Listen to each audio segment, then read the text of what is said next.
Você prefere ser temido ou amado?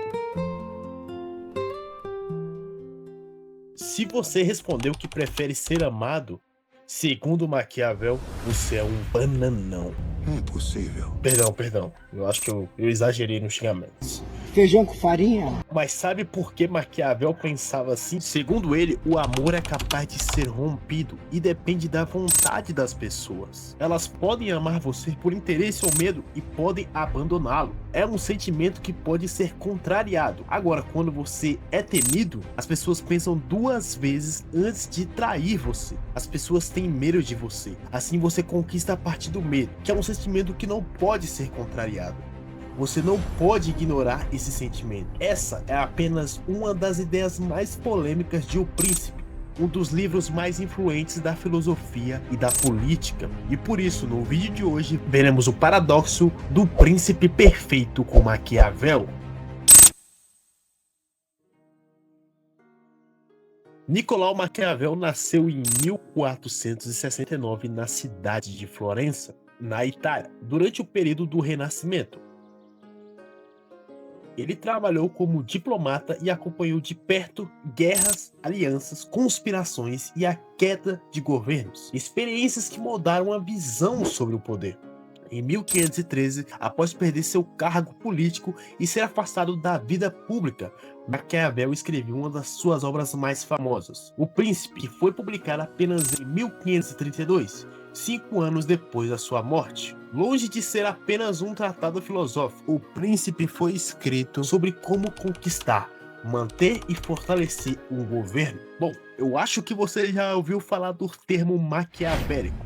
Essa palavra é muito usada para descrever personagens maus, frios e principalmente sem alma. Mas na verdade é um termo que vem direto do livro, O Príncipe, que significa simplesmente ser maquiavélico. Ou seja, ser estrategista, frio, manipulador e valorizar a inteligência acima da força. Segundo Maquiavel, para construir um governo forte e duradouro, um governante pode precisar recorrer a métodos que à primeira vista parecem contraditórios. Primeiramente, Maquiavel acreditava que um grande governante deveria ser prudente, saber a hora de falar e principalmente a hora de permanecer em silêncio. Era uma demonstração de inteligência. Para ele, palavras têm peso. Um líder que fala demais acaba revelando seus planos, criando expectativas e muitas vezes fazendo promessas que não conseguirá cumprir. Quando isso acontece, a confiança do povo começa a desaparecer. Por isso, o príncipe deve falar apenas quando as suas palavras forem úteis e evitar prometer aquilo que não pode entregar. Outro ponto importante é que um bom governante precisa pensar além do presente. Enquanto muitos líderes se preocupam apenas com resultados imediatos para agradar a população, Maquiavel defende que o príncipe deve agir da forma estratégica, antecipando problemas antes que eles se tornem crises. Um exemplo é como uma doença. Quando identificada no início, ela pode ser controlada com facilidade, mas quando é ignorada, o tratamento se torna muito mais difícil. Para Maquiavel, governar bem é justamente prever os problemas antes que eles escapem do controle.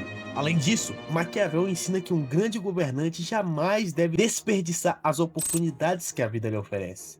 Para ele, a sorte favorece apenas aqueles que estão preparados para agir. Quando surge a oportunidade de fortalecer o Estado ou melhorar o governo, a pior decisão é a indecisão. Lembre-se, escolher ou não escolher é uma escolha.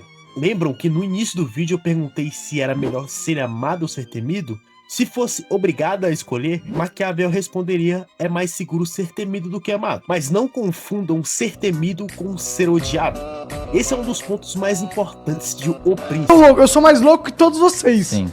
Eu acho que O temor nasce do respeito e da certeza de que o governante fará cumprir as suas leis. Já o ódio surge quando o príncipe é injusto, cruel, sem necessidade ou tira do povo seus bens e sua dignidade. Para Maquiavel, um governante odiado dificilmente permanece no poder por muito tempo. Um povo que odeia seu rei passa a desejar que sua queda e qualquer inimigo pode aproveitar esse descontentamento para derrubá-lo. Por isso, o príncipe ideal deve inspirar respeito, demonstrar autoridade e, ao mesmo tempo, evitar ações que despertem um ódio da sua população. Esse equilíbrio é uma das maiores lições deixadas por Maquiavel.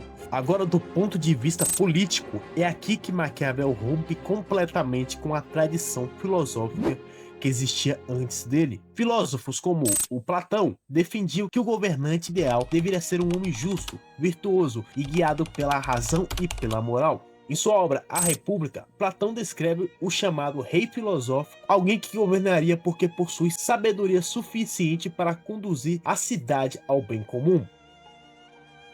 Séculos depois, Santo Agostinho também influenciou essa visão ao defender que a política deveria estar subordinada aos princípios de moral cristã. Para ele, um bom governante deveria agir conforme a vontade de Deus e buscar a justiça acima de qualquer interesse pessoal. Maquiavel observava tudo isso, mas enxergava um grande problema. Ele viveu em uma Itália marcada por guerras, conspirações, assassinatos políticos e constantes mudanças de poder. Na prática, ele via governantes sendo derrubados justamente porque tentavam agir apenas de acordo com princípios morais, enquanto seus inimigos não tinham o mesmo pensamento. Foi então que Maquiavel fez uma pergunta revolucionária: como um governante deve agir no mundo real, e não em um mundo ideal? Enquanto Platão escrevia sobre como um governante deveria ser, Maquiavel passou a estudar como os governantes realmente conquistavam e mantinham o poder. Por isso, em O Príncipe, ele afirma que existem momentos em que um rei precisa deixar de lado a compaixão, a generosidade e até mesmo a honestidade para proteger o Estado. Não porque essas virtudes sejam ruins, mas porque nem sempre elas são suficientes para enfrentar guerras, tradições e crises. É justamente nesse ponto que nasce o grande paradoxo de Maquiavel. Como um homem pode governar de forma justa, utilizando métodos que parecem injustos? Como o rei pode buscar a paz estando preparado para fazer a guerra? Como alguém pode proteger milhões de pessoas tomando decisões que seriam condenadas pela moral comum? E para Maquiavel, essas contradições fazem parte da própria política. Na sua visão, um governante que pensa apenas em ser bom pode perder o poder rapidamente. E quando isso acontece, todo o Estado entra em colapso junto com ele. Por outro lado, um governante que usa qualquer método sem limites também fracassa, pois acaba sendo odiado pelo próprio governo.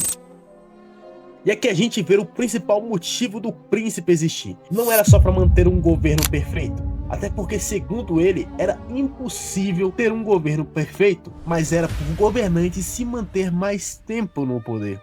É por isso que Maquiavel procura um equilíbrio. O príncipe deve ser inteligente, estratégico e pragmático.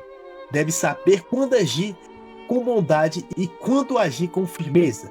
Deve inspirar respeito, mas evitar despertar o ódio. Deve parecer virtuoso sempre que possível, mas estar preparado para abandonar essa aparência. Para explicar como um governante deve agir, Maquiavel usa a metáfora de dois animais. O primeiro é o leão, que representa a força. Um rei precisa ser forte para enfrentar seus inimigos e proteger o seu estado. O segundo é a raposa, que representa a inteligência. Ela enxerga armadilhas antes que seja tarde demais e sabe enganar aqueles que tentam derrotá-la. Segundo Maquiavel, um governante que age apenas como um leão acaba caindo em armadilhas. Já aquele que age apenas como raposa não consegue enfrentar seus inimigos quando a força é necessária. O principal ideal é aquele que sabe ser os dois. E o que aprendemos na aula de hoje? Talvez a maior lição de Maquiavel seja que um bom governante não é aquele que faz apenas o bem, mas aquele que entende tanto o bem quanto o mal e tem toda a ciência do mal, mas sabe exatamente que não pode cometê-lo.